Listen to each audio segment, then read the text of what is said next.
करता है, उसको लिखना था गुरुवार को दूध करता है। ऐसा कंफ्यूजन हो जाता है। एक छोटी सी कहानी के माध्यम से अपनी बात को प्रारंभ करते हैं।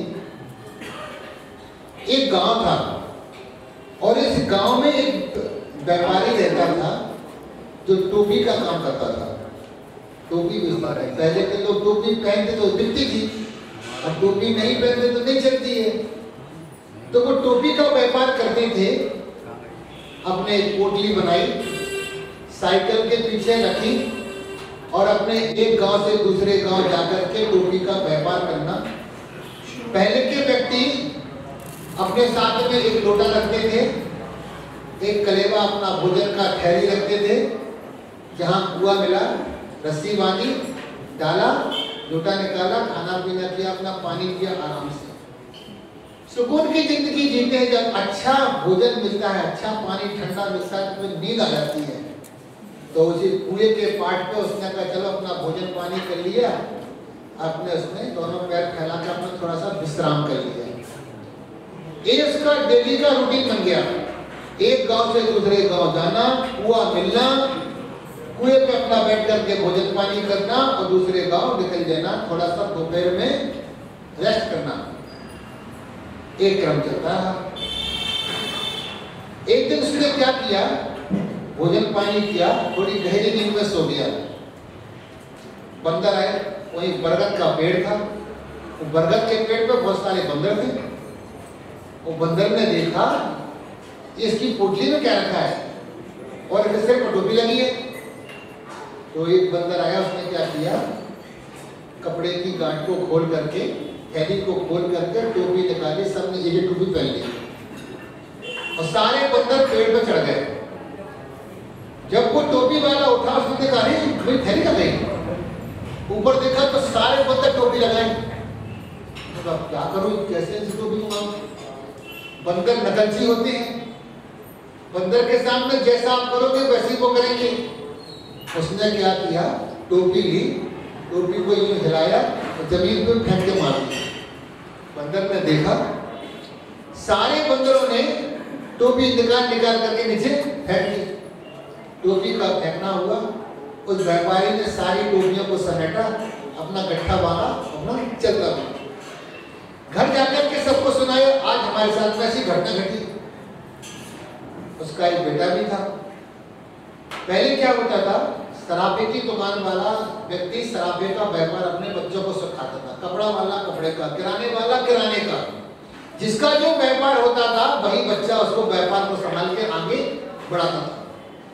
टोपी वाले ने टोपी का व्यापार सिखा दिया बच्चे को, बेटा अपने पास यही पूंजी है, एक गांव से दूसरे गांव जाना, टोपी लेना, आगे चलना। उसका बेटा भी टोपी का व्यापार, एक दिन पिताजी का स्वर्गवास हो गया, बेटा अपना व्यापार संभाल लिया। वो भी गया, उसने भी कोई अपनाया, कुआं पड़ा, भोजन निकाला, भोजन किया, पानी निकाला, पानी पिया और 2 मिनट सुस्ताने लगा। बंदर तो रहते थे, तो सारे बंदर फेरा, हमने पोटली खोली, पोटली खोल करके वो सब चले गए ऊपर लेकर के। इसका नींद खुला, इसने देखा अरे आज टोपी फिर चली गई हमारी। कोई बात नहीं, पिताजी ने कहा था ऐसा करना। उन्होंने क्या किया, टोपी को लिया, ऐसे किया, जमीन पर दे मारा और आंख बंद करके बैठ गए। उसमें से एक बंदर बिना टोपी का रह गया था। वो नीचे उतरा, उसकी टोपी ली, सिर पर लगाई, चला गया। बोला अरे ये क्या, हमारी सिर की टोपी चली गई। उसने कहा पिताजी तो कहते थे ऐसा करना। ध्यान रखना, पिताजी के प्रश्न के उत्तर आपके काम नहीं आएंगे।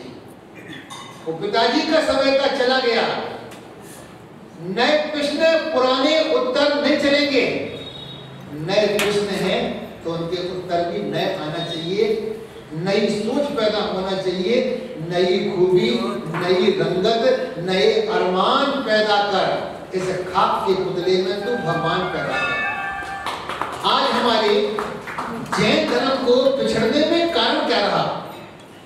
बहुत तो बोलते अनादि निधन जैन धर्म है महाराज जी, अनादि काल से चला आया, आदिनाथ भगवान से लेकर के और दुनिया भर का किताबों में, पुस्तकों में, इतिहास में, पुरातत्व में, मूर्तियों में, संग्रहालय में हम हर जगह अपना बखान करते हैं कि जैन धर्म, जैन धर्म।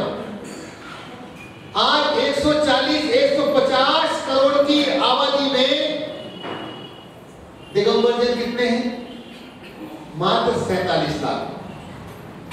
2011 के आंकड़ों में 44 लाख थे, उसके बाद में आज 47 लाख जैन हैं। और 47 लाख जैनों में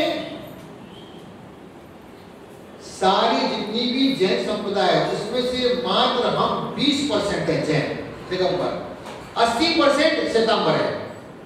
स्नातक वाले, तेरापंथ वाले, सिंगारी वाले और भी जो अन्य संप्रदाय हैं, तारण पंथ वाला है, उन सबको मिलाकर के 80% और दिगंबर रह जाते हैं मात्र 20%।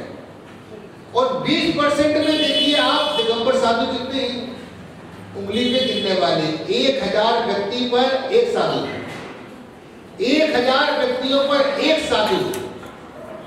अब ऐसे में हमारा जैन धर्म सिमट के रह गया है, क्योंकि कारण देखिए आप लोग बोलते हैं महाराज जी जैन धर्म विदेशों में क्यों नहीं गया? विदेशों में क्यों नहीं गया? विदेशों में सारे धर्मों में शराब और मांस खाने की छूट रखी है, वहां पर खूब चलता है। आप लोग किसी भी धर्म का देखिए। दूसरा, दिगंबर साधु ठंडे प्रदेश में नहीं जा सकता है, वहां का वातावरण उनको सहन नहीं होता। अमेरिका जाने में कोई दिक्कत नहीं है। पहली बात तो वहां खेती नहीं होती, खेती नहीं होती है। अधिकांश देशों में खेती नहीं है, पानी से घिरे हुए हैं। जैसे हमारे घर के बाहर स्कूटर खड़ा रहता है, कार खड़ी रहती है, ऐसे ही विदेशों में घर के बाहर बोट रखी, बोट पानी की नाव। स्कूल जाना तो बच्चे को छोड़ने नाव से जाएंगे, सब्जी लेने जाना तो नाव से जाएंगे, चारों तरफ पानी पानी भरा है। दूसरा, विदेशों में शाकाहारी लोग नहीं होते हैं। हमारे जैन साधु, जैन श्रावक शाकाहारी है, इसलिए वो विदेश में नहीं फैल पाए। ठंडा प्रदेश होने से हमारे साधु उस तरह विहार नहीं कर पाए। विदेशों में क्या है?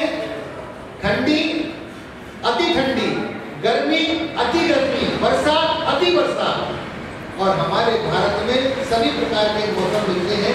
गर्मी चाहिए तो राजस्थान जाइए, ठंडी चाहिए तो ठंडे प्रदेशों में शिमला जाइए, मसूरी जाइए, बरसात चाहिए तो चेरापूंजी वगैरह जाइए। तो हर तरह का व्यवहार यहाँ पर मिलता है, इसलिए जैन दूर तक नहीं फैल पाए और वो सिमट करके रह गए। जैन साधु जैनों के घर का ही आहार लेंगे, अन्य जाति में आहार नहीं ले सकते हैं, इसलिए जैन समाज के लोग सिमट करके रह गए। लेकिन अमीर बहुत है।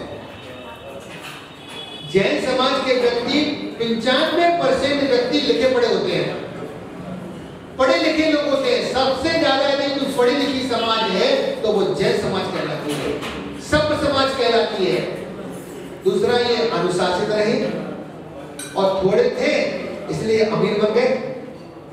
थोड़े से जैन थे, इन्होंने कहा, भगवान महावीर स्वामी ने कहा हिंसा नहीं करना, ऐसा व्यापार नहीं करना जिसमें हिंसा लगती हो, खेती किसानी नहीं करना। तो इनके पास में एक ही मुद्दा रह गया, हथियार उठा नहीं सकते थे, किसी को मार सकते नहीं थे।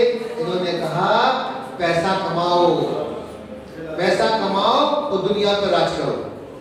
तो सबसे ज्यादा जैनों ने अपना जो दिमाग लगाया वो लगाया व्यापार में।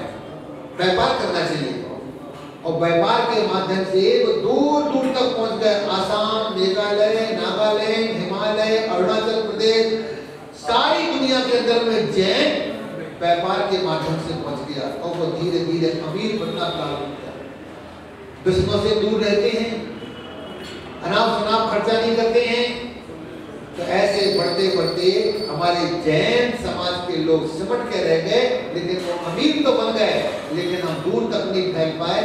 इसके लिए अनुशासित समाज, शाकाहारी समाज, लड़ने भिड़ने से दूर, पढ़ी लिखी समाज, ऐसी समाज में हम एक तरफ सिमट के रह गए, एक तरफ हम धनवान बन गए। आज देखिए सबसे संपन्न समाज यदि कोई है वो जैन समाज कहलाता है। आज जैनों के पास में इतना पैसा है कि एक दिन का व्यापार बंद कर देंगे ना तो भारत की व्यवस्था डगमगा जाती है। एक दिन के लिए भी व्यापार बंद हो जाता है तो भारत की व्यवस्था डगमगा जाती है, उनकी अर्थव्यवस्था खराब हो जाती है। जैन है तो दुनिया पे व्यक्ति राज करता है और जैन व्यक्ति भी राज करता है। जैनों के लिए बढ़ना चाहिए।